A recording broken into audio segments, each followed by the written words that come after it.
Clip number 497۔ اس clip میں آپ قرآن پاک کی سورہ یونس کی آیت نمبر 70 سے 71 تک کی تلاوت، ترجمہ اور تفسیر قرآن صراط الجنان سماعت فرمائیں گے۔ بسم اللہ الرحمن الرحیم۔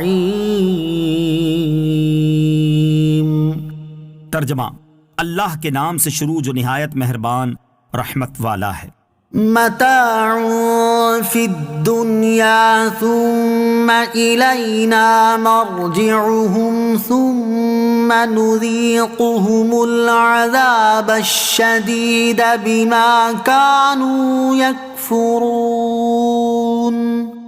ترجمہ: دنیا میں تھوڑا سا فائدہ اٹھانا ہے، پھر انہیں ہماری طرف واپس آنا ہے، پھر ہم انہیں ان کے کفر کے بدلے میں شدید عذاب کا مزہ چکھائیں گے۔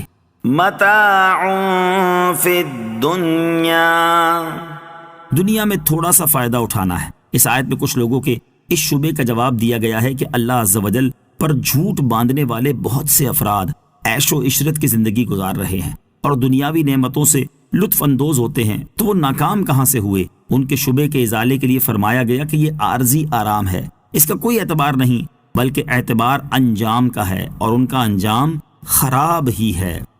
وَاتْلُ عَلَيْهِمْ نَبَأَ نُوحٍ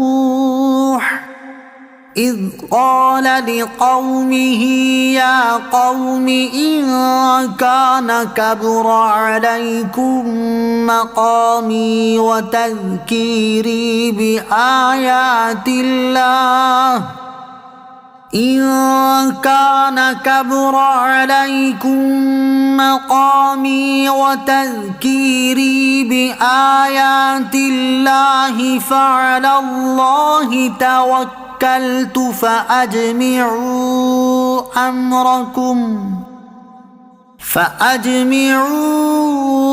أَمْرَكُمْ وَشُرَكَاءَكُمْ ثُمَّ لَا يَكُنْ أَمْرُكُمْ عَلَيْكُمْ غُمَّةً ثُمَّ اقْضُوا إِلَيَّ وَلَا تُنظِرُونَ۔ ترجمہ: اور انہیں نوح کی خبر پڑھ کر سناؤ جب اس نے اپنی قوم سے کہا، اے میری قوم، اگر میرا قیام کرنا اور میرا اللہ کی آیتوں کے ذریعے نصیحت کرنا تم پر بھاری ہے تو میں نے اللہ ہی پر بھروسہ کیا، تو تم اپنا کام اور اپنے شریکوں کو جمع کر لو، پھر تمہارا کام تم پر پوشیدہ نہ رہے، پھر میرے بارے میں جو کچھ کر سکتے ہو کر لو اور مجھے کوئی مہلت نہ دو۔ وَاتْلُ عَلَيْهِمْ نَبَأَ نُوحٍ، اور انہیں نوح کی خبر پڑھ کر سناؤ۔ اس سے پہلی آیت میں اللہ تعالیٰ نے کفار قریش کے احوال اور ان کے کفر و عناد کو بیان فرمایا۔ اس کے بعد اب ان آیات سے اللہ تعالیٰ نے انبیاء کرام علیہ الصلوۃ والسلام کے واقعات اور جو کچھ ان کی امتوں کے ساتھ پیش آیا اس کا بیان شروع فرمایا ہے۔ گزشتہ انبیاء کرام علیہ الصلوۃ والسلام کے حالات زندگی بتا کر حضور اقدس علیہ الصلوۃ والسلام کو تسلی دینا مقصود ہے تاکہ کفار قریش کی طرف سے پہنچنے والی اذیت کی تکلیف آسان ہو۔ نیز ان واقعات اور ماضی میں کفر کرنے والی امتوں پر آنے والے عذاب اور دنیا میں ان کی ہلاکت کا بیان کفار قریش کے لیے قلبی خوف کا سبب ہو اور وہ ایمان قبول کرنے کی طرف مائل ہوں۔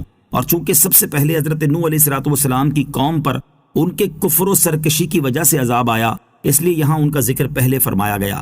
آیت کا خلاصہ یہ ہے کہ جب حضرت نوح علیہ الصلوۃ والسلام نے یہ دیکھا کہ ان کا اپنی قوم کے درمیان مدت دراز تک ٹھہرنا اور اللہ عز و جل کی آیتوں کے ذریعے نصیحت کرنا انہیں ناگوار گزرا ہے اور اس پر انہوں نے مجھے قتل کر دینے اور اپنے علاقے سے نکال دینے کا ارادہ کیا ہے، تو آپ نے ان سے فرمایا، مجھے اللہ عز و جل ہی پر کامل بھروسہ ہے اور میں نے اپنے معاملات اسی کے سپرد کر دیے ہیں۔ تم میری مخالفت میں اور مجھے ایذا پہنچانے کے لیے جس قدر اسباب جمع کر سکتے ہو کر لو، بلکہ اپنے باطل معبودوں کو بھی ملا لو، اور تمہاری یہ سازش پوشیدہ نہ رہے بلکہ علل اعلان سب کچھ کرو، پھر میرے خلاف جو کچھ کر سکتے ہو کر گزرو اور مجھے کوئی مہلت نہ دو، مجھے تمہاری کوئی پرواہ نہیں۔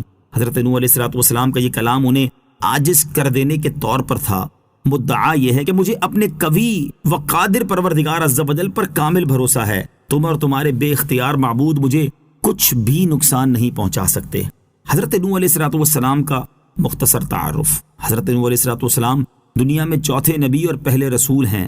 آپ کا نام یشکر اور لقب نوح ہے کیونکہ آپ خوف الہی سے نوحہ و گریہ بہت کرتے تھے۔ آپ آدم ثانی کہلاتے ہیں کیونکہ طوفان نوح کے بعد آپ ہی سے نسل انسانی چلی۔ قرآن پاک میں آپ علیہ الصلوۃ والسلام کی تبلیغ کے واقعات کو متعدد جگہ کافی تفصیل سے بیان فرمایا گیا ہے۔ آیت وَاتْلُ عَلَيْهِمْ نَبَأَ نُوحٍ سے حاصل ہونے والی معلومات۔ اس آیت سے 5 چیزیں معلوم ہوئیں۔ نمبر 1، انبیاء کرام علیہ الصلوۃ والسلام نہایت شجاع، بہادر، جری، باہمت اور اولو العزم ہوتے ہیں۔ جیسے یہاں ایک طرف پوری قوم دشمن اور مخالف ہے اور دوسری طرف تنے تنہا صرف اللہ عز و جل کے بھروسے حضرت نوح علیہ الصلوۃ والسلام کس قدر جرت کے ساتھ مخالفین کو پکار رہے ہیں۔ اسی سے معلوم ہوا کہ قادیانی نبی نہیں تھا، کیونکہ وہ انتہا درجے کا ڈرپوک تھا۔ ساری زندگی اسی ڈر سے حج کو نہ گیا اور جہاں جانے سے اسے نقصان پہنچنے کا خوف ہوتا تھا وہاں نہ جاتا تھا۔ نمبر 2، لوگوں کی ایذا کی وجہ سے تبلیغ سے کنارہ کشی نہیں کرنی چاہیے کہ حضرت نوح علیہ الصلوۃ والسلام نے تکالیف برداشت کرنے کے باوجود 950 سال تک تبلیغ فرمائی۔ نمبر 3، تبلیغ دین کے لیے جرت اور ہمت کی ضرورت ہوتی ہے۔ بزدل اور ڈرپوک آدمی تبلیغ کا حق ادا نہیں کر سکتا۔ نمبر 4، انبیاء کرام علیہ الصلوۃ والسلام، اولیاء اعظام اور صالحین کے سچے واقعات پڑھنا سننا عبادت ہے، اس لیے آیات قرآنیہ کے ذریعے اور سیرت و واقعات کی کتابوں کے ذریعے بزرگان دین کی سیرت سے واقفیت حاصل کرتے رہنا چاہیے۔ نمبر 5، یہ بھی معلوم ہوا کہ تاریخ کا علم بھی بہت عمدہ ہے کہ اس میں عبرت پوشیدہ ہوتی ہے، البتہ تاریخ وہی پڑھی جائے جو حقائق پر مبنی ہو۔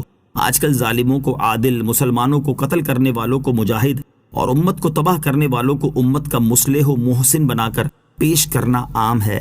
ایسی تاریخ سے دور رہنا ہی مناسب